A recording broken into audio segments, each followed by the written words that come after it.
కేవలం రాజకీయంగా ఎదుగుతున్నాను అని ఒకే ఒక కారణంతో దొంగ కేసులు బనాయించారు. 16 నెలలు జైల్లో పెట్టారు. కానీ ఏమైంది? బయటికి రాలా? ముఖ్యమంత్రి కాలా?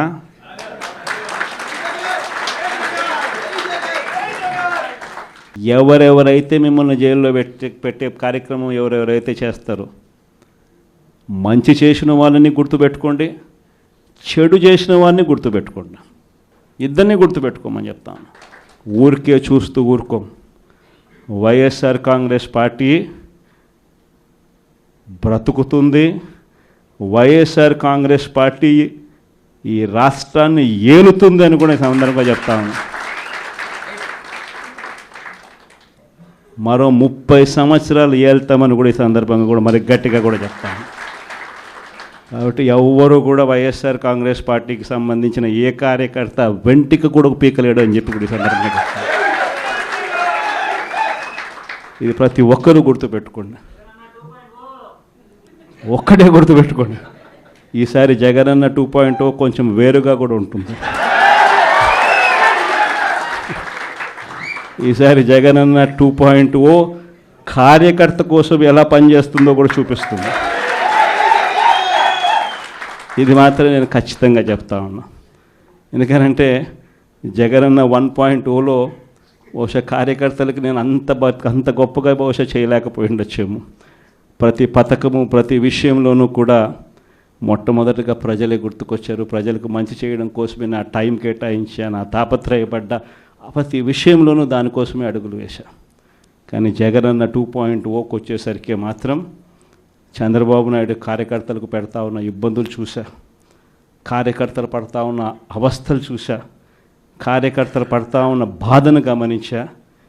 వీళ్ళ కోసం గట్టిగా మీ జగనన్న ఉంటాడని సందర్భంగా గట్టిగా చెప్తాను. అన్న అదే ఎందుకు చెప్తాడు అంటే వాటినే ఎక్కువ చూస్తారు రాష్ట్రంలో ఉండేటువంటి ప్రజానీకం అంతా కూడా. ఒక TV5, ఒక ABN, ఒక టీవీ, ఒక టీవీ, ఈనాడు, వాటిని ఎక్కువ చూస్తారు కాబట్టి, ఆంధ్రజ్యోతి వార్తాపత్రికను చూస్తారు కాబట్టి, అదేవిధంగా ఈనాడు పత్రికను చూస్తారు కాబట్టి, వాటినే ఎక్కువ చూస్తారు కాబట్టి ఈయన ఏమంటాడంటే రాష్ట్రంలో ఉండే ప్రజానీకం కూడా ఈ ఛానల్ని, ఈ వార్తాపత్రికలను ఎక్కువ నమ్ముతారు. TV5 అది TV5 టీవీ అనుకో, కానీ మన పేపరు మన టీవీ దేకేవాళ్ళు లేడు. అన్న ప్రెస్ మీట్ పెట్టినా కూడా 300 మంది 600 మంది కన్నా ఎక్కువ చూడడంలే లైవ్ వాచింగ్. ఓకే, ఈ టీవీ ఈ ఛానల్ ఈయన అన్న చెప్పే ఛానల్ ఏమంటే వాళ్ళు బ్రహ్మాండమైనటువంటి వ్యూవర్షిప్ దుసుకొని పోతాము వాళ్ళు ఉన్నారు. మనకేమో మన సాక్షి ఛానల్లో కరెంటు బిల్లుకి లెక్క రావడం లే, ఏళ్ళు లేకుండా ఉంటే ఎప్పుడో ఎత్తిపోయిన కంపెనీ. ఏం ఎత్తిపోవాల్సిన కర్మే ఉండదులే, మన దగ్గర ఏం లెక్కలు లేనాటియే, మన దగ్గర లేని లెక్కలాగినా ఎత్తిపోయేం కాదు.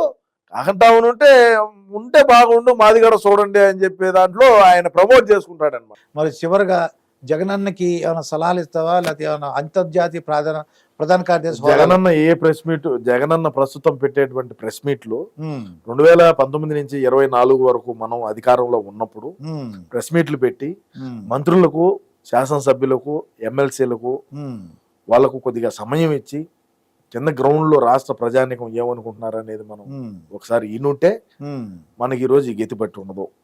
అదే విధంగా ప్రజల్లోకి ప్రస్తుతం మనం ఎట్టబోతున్నాం సాధారణమైనటువంటి వ్యక్తిగానే పోతున్నాం. ఏదో మనకు యాజ్ పర్ ప్రోటోకాల్ ఏదో కొద్దిగా ఉండదు కాబట్టి ఆ సెక్యూరిటీ పెట్టుకొని పోతున్నాం. అదే మనం అధికారంలో ఉన్నప్పుడు 100 మంది పోలీసుల వలయంలో రక్షణ, పరదాక పట్లు, బారికేడ్లు పెట్టుకొని 100 మంది పోలీసుల ఒక రక్షణ కవచంగా పెట్టుకొని మనం ముందుకు పోయినామే. అట్ట పోకుండా ఇప్పుడు ఎట్టున్నాము అట్టే గన ప్రజల కష్ట సుఖాలు తెలుసుకొని ఉంటే మనకి గతి పట్టుండేదని కాదని నేను మా అన్నయ్య చెప్తాను. అంటే ఎప్పుడు చూసినా ప్రెస్ మీట్ పెట్టినప్పుడు ఒకలాగా ఉన్నాయి, నాకు ఎప్పుడు అన్నీ ఒకలాగే. ఇప్పుడు ఆ TV5, ఆ ఈనాడు, ఆ ABN ఆంధ్రజ్యోతి రాధాకృష్ణ అయ్యే చెప్తాడు.